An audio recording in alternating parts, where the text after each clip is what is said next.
আফসোস এবং পরিতাপের বিষয়, আজকে আমাদের মাঝে রাসূলুল্লাহর জীবনী নিয়ে আলোচনা নাই। দুনিয়াবি আজকে যদি বলা হয় একটা যুবককে, আচ্ছা বলো দেখি বাংলাদেশের সুপারস্টার কে, নাম বলে দিতে পারবে? যদি বলি ইন্ডিয়া সুপারস্টার কে, নাম বলে দিতে পারবে? যদি বলি যে এতগুলো মুভির নাম বলো, বলে দিতে পারবে?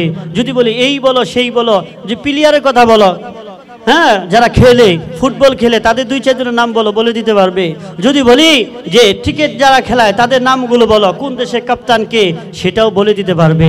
কিন্তু যদি বলি যে রাসূলুল্লাহর জীবনী সম্পর্কে একটু কথা বলো, কোন দিন রাসূলুল্লাহর জন্ম হয়েছে, কোন দিন রাসূলুল্লাহর দুনিয়াতে নবুয়ত প্রাপ্ত হয়েছেন, সেই তারিখটা কি ছিল, সেই দিনটা কি ছিল, রাসূলুল্লাহ কোন দিন মক্কা থেকে মদিনায় গিয়েছেন, কোন দিন রাসূলুল্লাহ তায়েফে গিয়েছেন, কোন দিন বদর হয়েছে, কোন দিন উহুদ হয়েছে, কোন দিন খন্দক হয়েছে। তুচ্ছ এবং পরিতাপের বিষয়, আমার দেশের অধিকাংশ যুবক সেটা বলতে পারবে না।